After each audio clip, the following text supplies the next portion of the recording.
Bismillahirrahmanirrahim. Assalamualaikum everyone and welcome to Notes from Nur Hidayah's podcast. I really hope that you have been keeping well and staying safe, insyaAllah. This series in the month of May is going to be an interesting one. I think a bit more like personal because I have my mother together with me on the podcast today. InsyaAllah, we will be sharing our stories, our experiences with regards to our mother-daughter relationship, insyaAllah. InsyaAllah is going to be a 4-part discussion, a 4-part sharing, insyaAllah. I will start off this conversation with asking my mom, how are you feeling right now? The fact that I didn't prepare you for this. Tak ada feeling. Okay, it's okay if you don't have feelings at all. For this first part of our conversation, right, I think one of the things that we want to talk about is the sacrifices and the things in which that, sometimes we don't realize our mothers do. But at some point, I think when we grow up, we learn to see certain things in a different perspective or in a different light altogether. I think growing up, we don't realize how much our mothers actually do for us while we were actually growing up till much later. And then, by then, there are so many things that we feel like we want to say, but we might not have the courage to actually say it. Personally, for me, when I have shifted into my own space and in my own home, right, I think sometimes when you grow up, you get used to some of the things that your mom does for you that you don't have to do it yourself. But when you're already in your own space, then you realize that, okay, I need to start to do things by myself. And then there are certain things that you ask yourself, okay, how am I supposed to do this? I don't know how to do this. And then what I would typically do is I would call my mom and ask, hello mother, how should I do this? What are some of your tips or your recommendations lah? Jiri is a personalized scarf brand that creates custom hijabs with your name printed into the design in Jawi. It's all about celebrating your identity, which each piece made to order with meaningful patterns inspired by Nusantaran culture, so it feels like something really yours, embedded with your identity rather than just a regular scarf. To come into her diri is to love herself truly and intentionally. Sometimes we become so focused on pleasing others, meeting expectations and fitting into roles that we forget we are a person, a soul, someone who is already loved. We were given names often chosen with care, meaning and hope by our parents, and that itself is a reminder that we have always had an identity worth holding on to. Someone asked, who are you wearing? Referring to brands as if they were people. That question stayed with me. Why are we wearing brands, trying to become something else when we are already someone? I want for us, insyaAllah, to reflect on probably the things in which that our mothers have done that perhaps we had not yet taken the time to thank her for, and also to see things from a mother's perspective in terms of the silent sacrifices in which that they have done for us as a mom. I want to ask you, what do you think are the things that generally mothers do that children don't realize? When we step into marriage life, it's okay to be together, stay together, okay, independent, do things on our own. Only that kind of thinking that we have. But when you become parents, and parents also is not something that you are ready. You cannot say, I'm ready to be a mom, I'm ready to be a dad. Because sometimes when real life happens, things will turn out different way. For the sacrifice, for me, is more to sacrifice in a good way. Sometimes we thought of sacrifice, burn ourselves out. As a parent, me, myself, sacrifice is something that I want to do, I need to do for my family. So list down the sacrifice. I'm not quite sure, but I feel it's a lot because during my time, we don't have social media much. Platform that telling you, okay, parenting is like this, you should do this, shouldn't do this. Most of the time, if you want to seek knowledge, mostly if you go to the library or through the parenting magazines, by reading, if you like reading, then you read. If not, then we just see whatever things that happens around. Example, with your friend's marriage, right? Your siblings or probably your close relative, you see the example that you feel like, okay, this is part I want to follow or this part I don't want to do. That kind of environment that we go to during that period. For my sacrifice is that everything is family first. Whatever I did before is mostly for my family. As a mother, we want to have our children to be better, means better than us. Okay, we want them to have a very stable life, dunya dan akhirat. If possible, we don't want them to go through hardship like we used to. But of course, lillahi ta'ala, we cannot stop everything. But we try to minimize it. Yeah, so basically it is to always put others first, right? Before yourself, always doing everything for the family beyond yourself. I think before a person gets married or like even becoming a mother altogether, it's a lot of focus is for the self, like what I want to do, what I want to work as, what are my hobbies. But I think typically when you shift into like motherhood, it's always your children first lah, right? Your family first. And at some point, something much more important has taken over your life. And then you have to sacrifice, some of your own personal needs, wants, and desires aside. Yes, yes. So when I have children, when I have you, so I've been thinking that working shift is not kind of healthy for me to raise up my children, because as a mother, all of us, we have objective. We need to feel okay. We want our child to be this or to be like this, right? My priority is time. Time is very important. No matter what, I have to spend time with my children. So I sacrifice my first career, which is very good. I feel that I have to change for my family. So I took up education field, okay, education sector, which is teaching. I have the weekends with the children. I do not regret. I really don't regret, because why? I'm happy that I make that steps. Even though you have to start all over again, but good things is happening. I have times with my family, I have time with my children, and I also have time for myself. Even though working kind of, everybody go through hectic, stress, tired, right? So you need to organize yourself.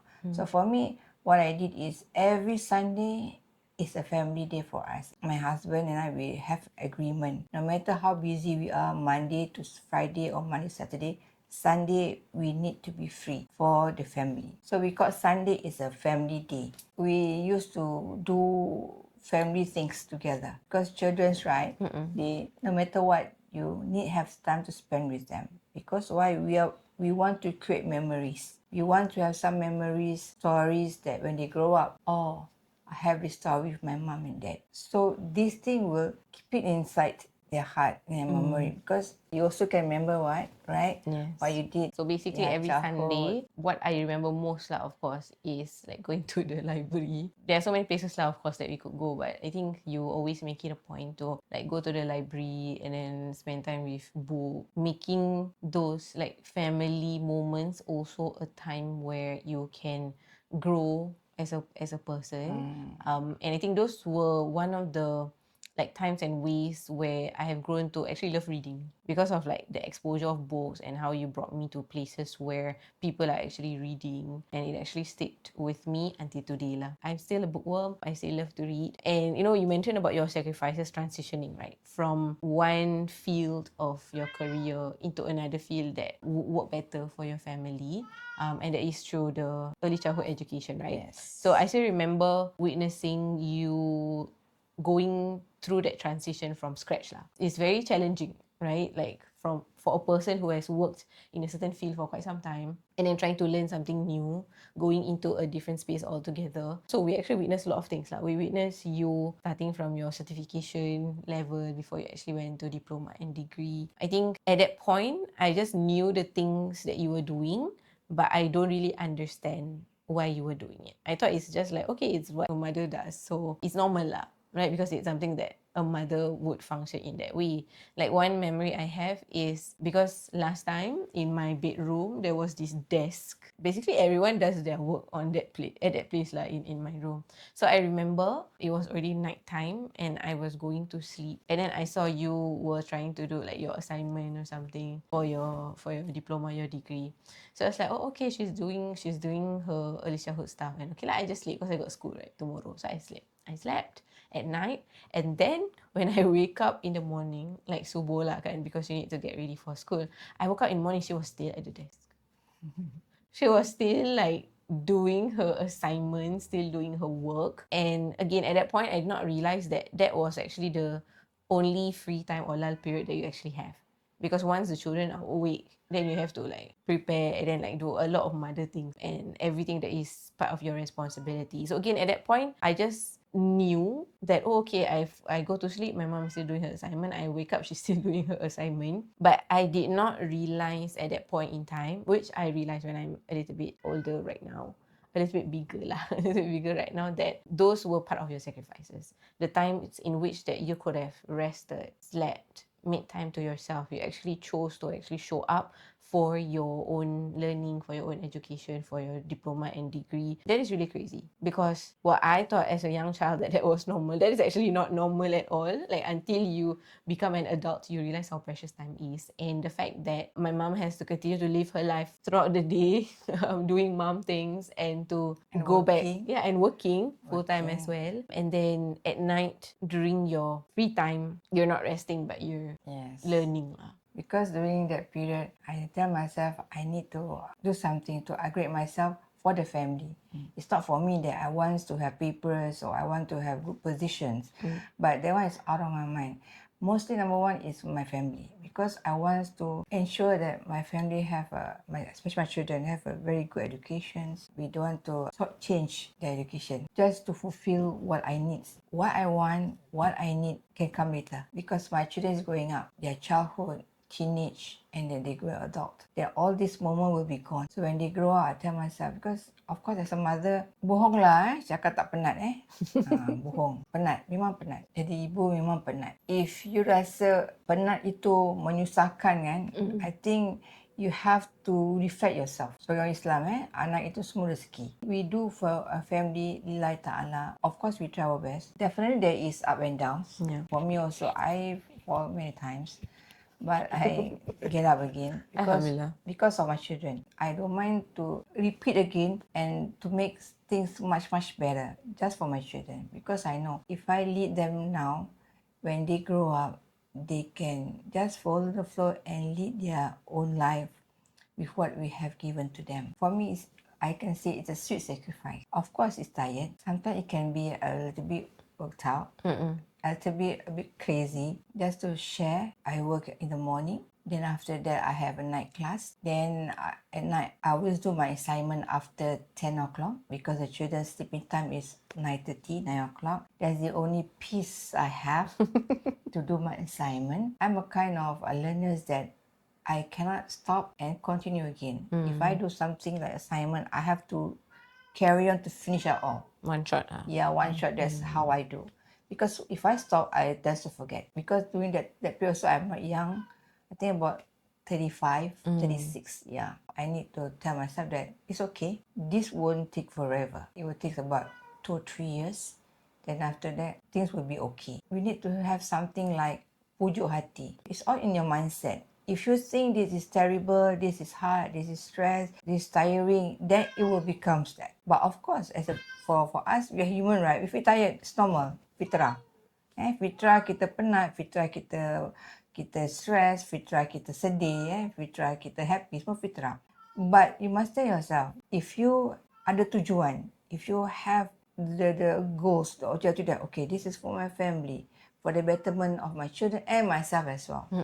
It's okay. Things will turn out good in future, insyaAllah. InsyaAllah. InsyaAllah. But what you shared is, I think, to some extent, would require a lot of patience, willpower, a lot of, like you say lah, mindset shift. But I think it's also important to recognize that human emotions are real, and then sometimes when you are tired, you are actually tired lah, right? It is actually exhausting. It is actually frustrating. But I think the point that you're trying to share with us also is to not dwell too much into that part of your thoughts or of your emotions. It's important to accept it and acknowledge it, but to not get stuck in there, because it will only paralyze you in your journey and in your process. I think what you share is just like the surface of a lot of the sacrifices that you have done for my siblings and for us as a family as a whole. We have been consuming far more than we can sustain, and all the waste that we have generated, all discarded in the global south, it calls for a deeper sense of responsibility in how we choose, use and value what we buy on a daily basis. When building diri, we ask ourselves difficult but necessary questions, identity and purpose, but also our responsibility to the earth. We reflected on whether extracting the earth's resources continuously is ethical just because we want to pursue beauty. That tension pushed us to think more purposefully, and that is where our decision to use RPET comes in, which is resourcing, repurposing materials instead of contributing to more waste. I'm just wondering, was there a moment where you feel that you are unappreciated? Sometimes, but not all the times. Okay, I try not to think about it too much because why? Sometimes when we take in too much, right, so it will accumulate and keep it inside your heart. Then you will feel sick. Then you will feel hurt. So certain things I try to brush it off. As usual, parents, right? When certain things you tell them, they don't want to listen. We expect them to understand we are tired. But children being children, they will never understand. Correct. Unless you tell them. To make myself feel better, usually is I will do very simple thing to make me happy. Example, when I on my way home, very tired, with bags, with file, with a lot of things in the head. So I just reach out any 7-Eleven, get an ice cream, and I walk and I eat. Because so I just Just to soothe yourself. yeah, lah. it's a very simple act, but it will help to relax yourself because your focus is to enjoy the ice cream. So I take that moment to walk and to just to enjoy myself, just to relax myself because why after I'm going home, right? So another task is waiting for me already. I'm not being a mother only, I'm being a wife. Yeah, I have to cook dinner, right? Because my husband's coming home to eat. This kind of very simple act will make me feel better. Other mothers, they also have something that make them feel better. Right, so I will just ice cream and eat slowly. I enjoy the flavor, the coldness. Then just walk, like shake, right? After that, when I reach home, I feel better already. Of course, not 100%, but at least Just to you manage feel through, peace. Yeah, manage through the just emotions. yeah, correct. Because why? If you through experience, if you so tired, it will disturb your mood, your swing. Then after that, you will get easily irritated. So when you open the door, you see your kids, you like another war is coming in, right? So if you think that war is coming in, then war is coming in. Yeah. All right. But if you open the door and say, "Oh, my children, they are here for me," right? And also they are here waiting for me, right? Because of course, like you say, you during that period you don't understand the struggles. Because if we tell children also, they might understand a little bit, but not 100%. But express yourself is very important as well. If you feel tired, just let your children know. Because right, there's time when you keep talking to me, right? I will say, Hidayah, can you wait for a while? I'm I so sometimes tired. talk too much lah, right? I'm so tired. Maybe we can continue at night. That means it works both ways. I really don't stop you from expressing yourself, and I also don't stop me from telling how I feel. Rather than I just shout at you, get quiet lah, go over there lah. Then you will feel hurt. I also will feel guilty, right?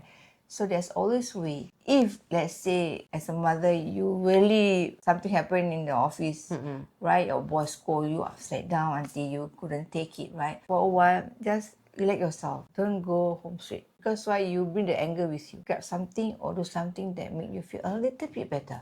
Of course, you cannot feel 100%, wah, I'm fresh already. Definitely lah. I bohong lah kan.